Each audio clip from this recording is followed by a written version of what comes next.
Desde el cielo, el Señor contempla a los mortales para ver si hay alguien que sea sensato y busque a Dios. Es increíble saber que Dios está contemplando a los seres humanos, a las personas.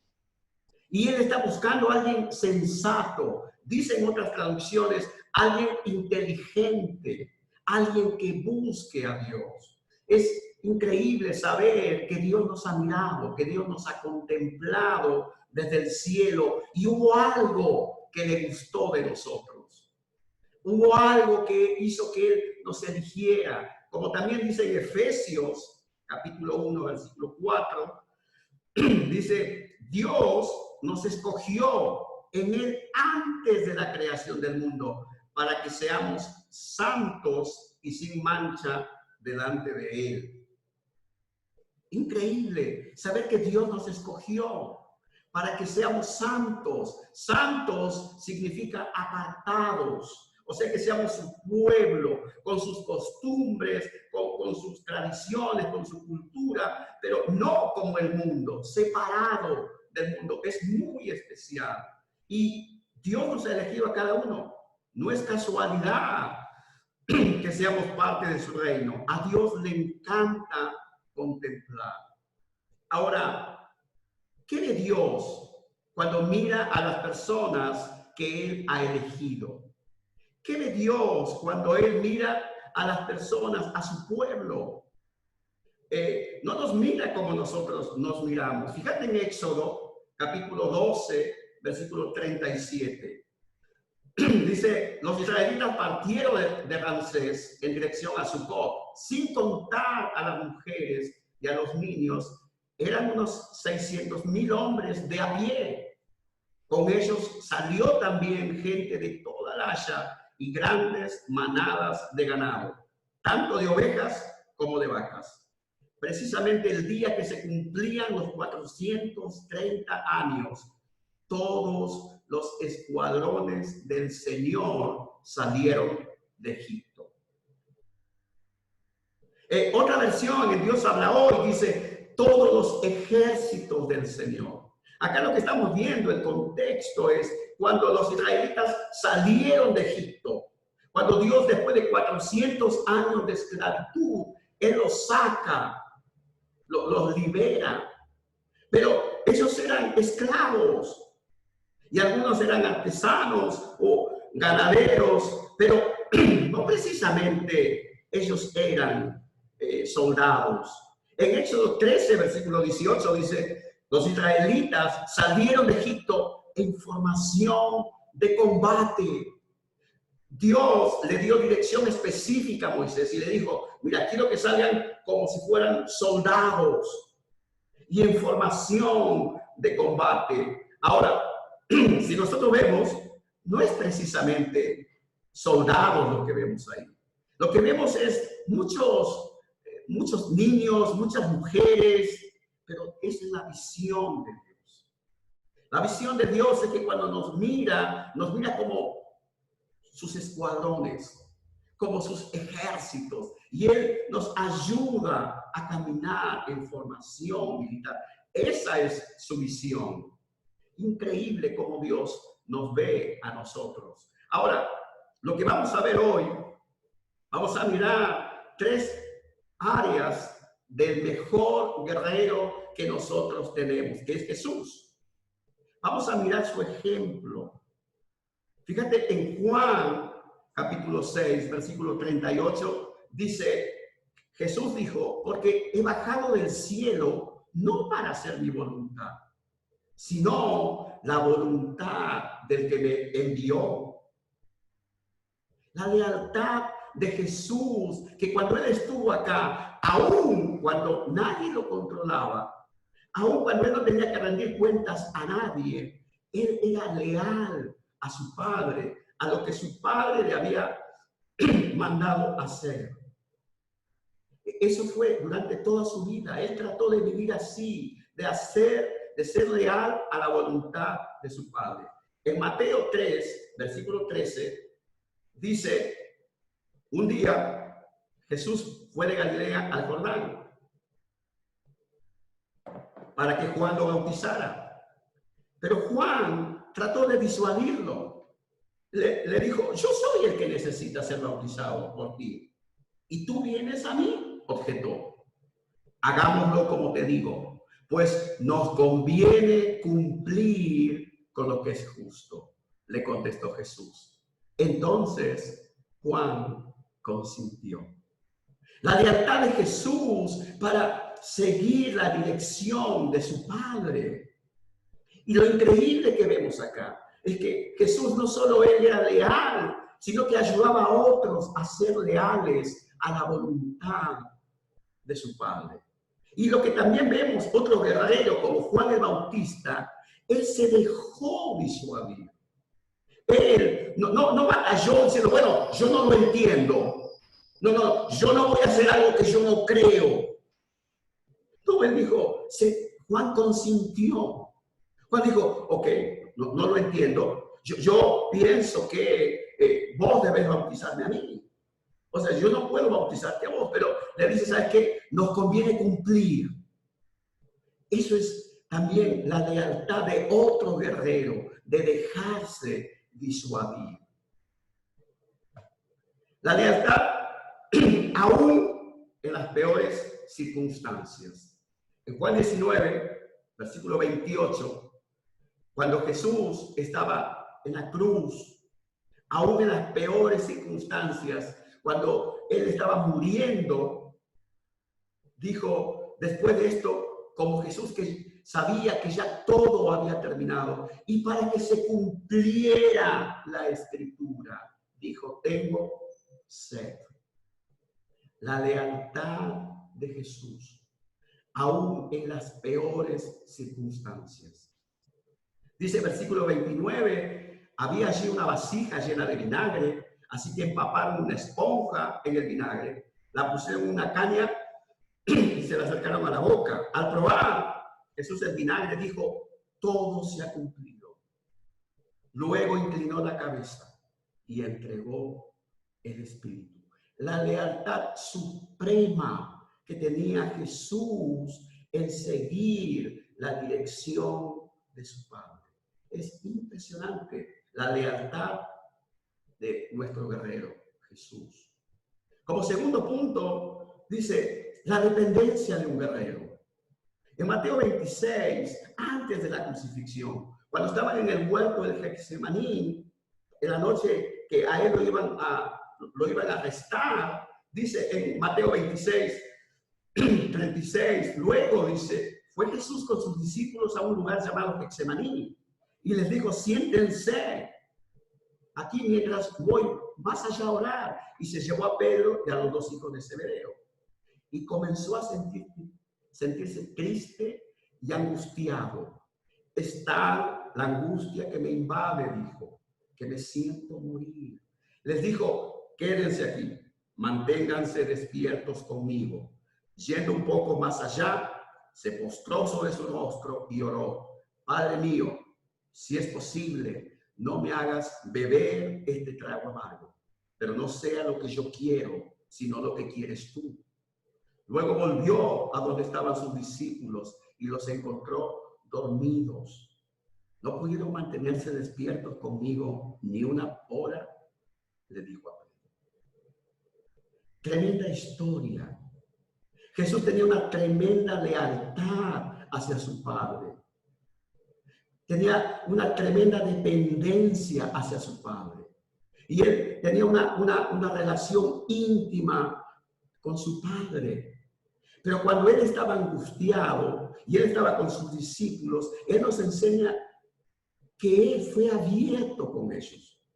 Se llevó a Pedro y a los dos hijos de Zebedeo y les dijo, estoy triste, estoy angustiado, me embarga la tristeza, está la angustia que tengo que me siento morir, me siento débil, me siento cansado.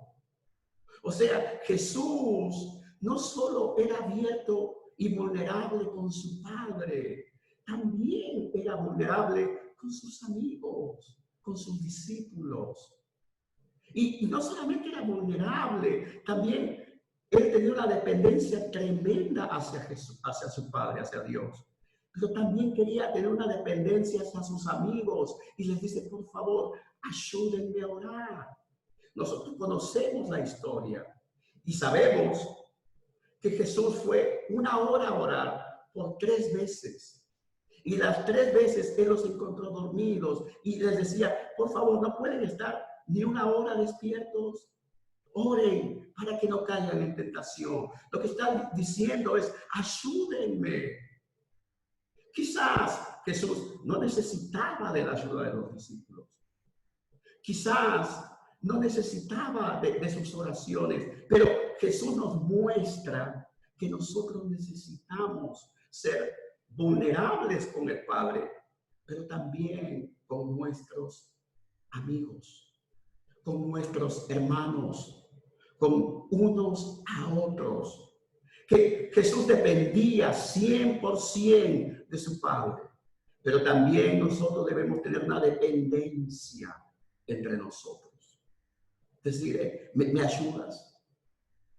La dependencia de un guerrero. Fíjate, el corazón de un guerrero.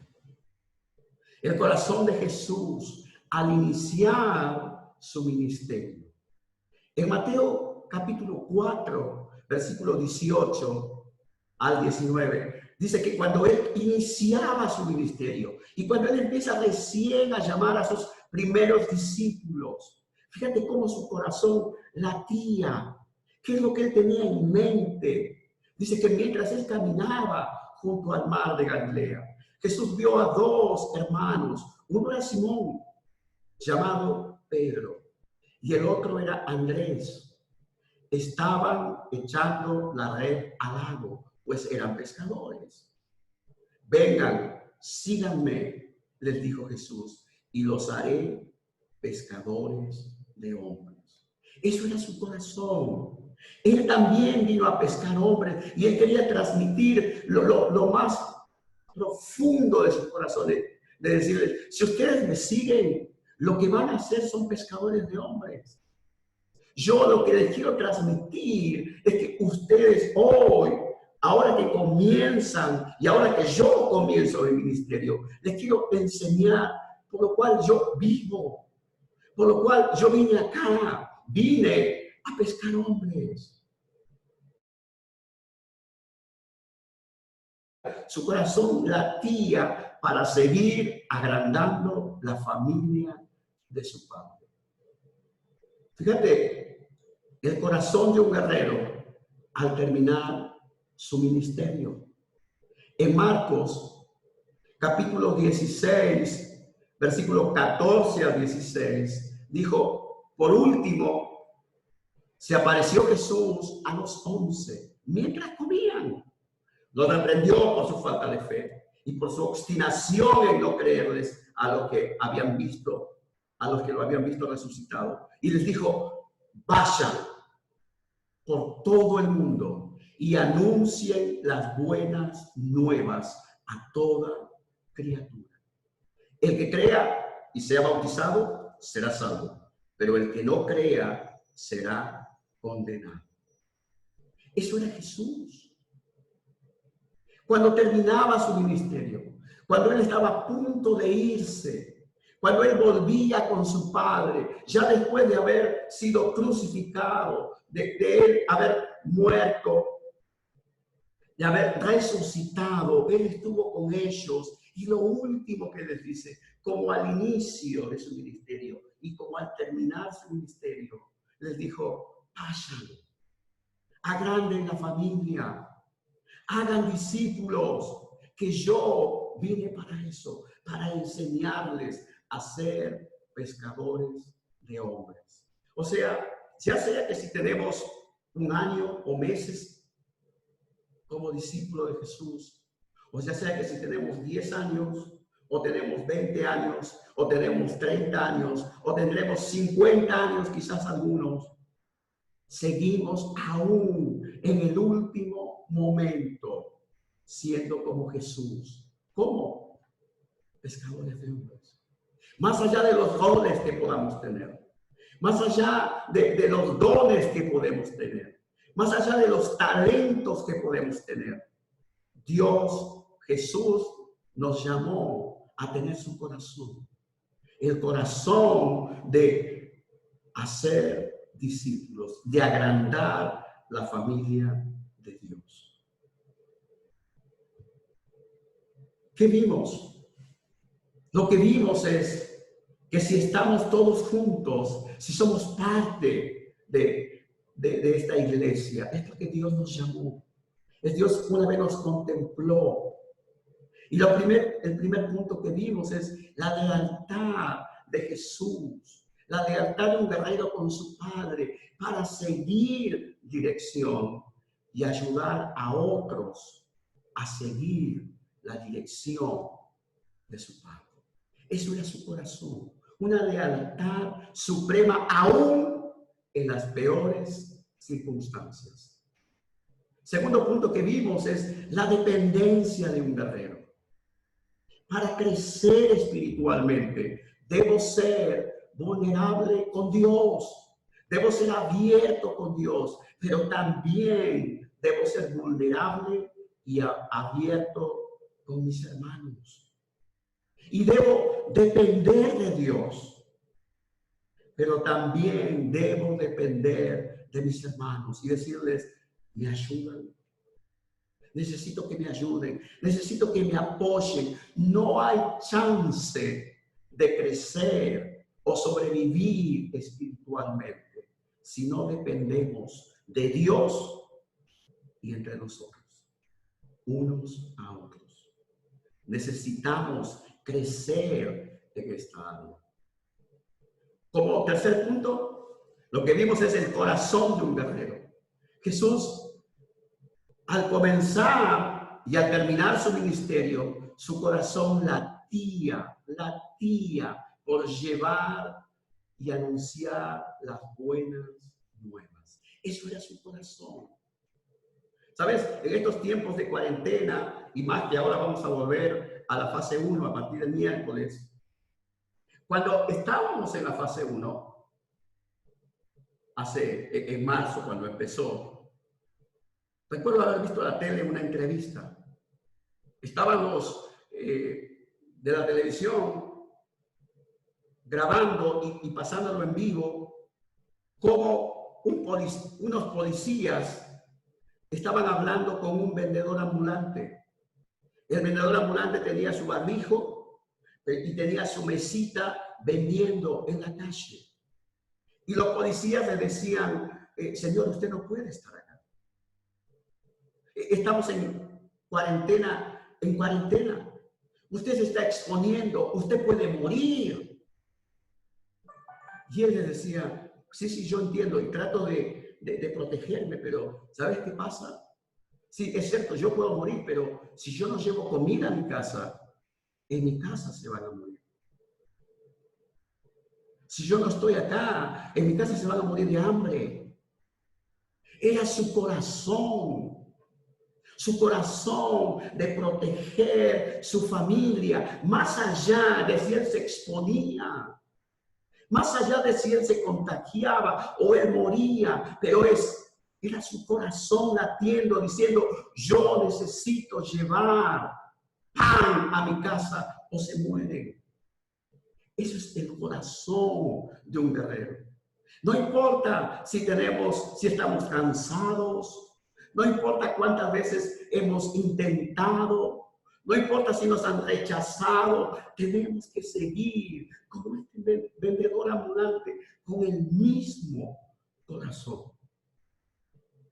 Al comenzar y al terminar su ministerio. Hermanos, esto era lo que quería hoy hablar.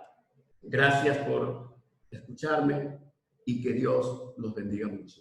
Amén.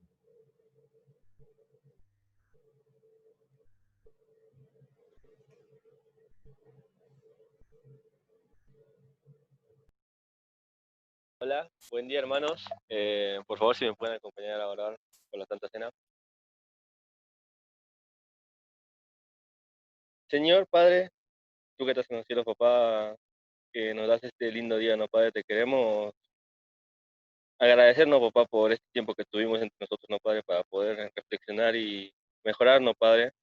También, Padre, te pido, ¿no? Que estés con nosotros, ¿no, Padre? Para, para aprender de las cosas en las que estamos fallando, ¿no? En las que estamos fallando, papá, para, para pensar, ¿no, Padre? Que tú diste a tu único Hijo, ¿no, Padre? Para el sacrificio para nuestros pecados, ¿no, Padre? Cuando nosotros no lo merecíamos, ¿no, papá? Hiciste que tu Hijo cargue la cruz por nosotros, ¿no, papá? Que, que Él esté ahí, ¿no, Padre? Que sufra, ¿no, con nosotros, papá? Cuando nosotros hayamos pecado un montón, Padre. Padre, te pido, ¿no, Padre? Que estés acá con nosotros. Queremos recordar este momento, ¿no, Padre? Padre, queremos que perdones nuestros pecados, ¿no, papá? Por favor, agradecerte y poder reflexionar en nuestra vida lo que está pasando. Papá, te pido que bendigas el pan y el vino, que son el cuerpo y sangre de tu Hijo Jesús, papá. Te pido todo esto en el nombre de tu Hijo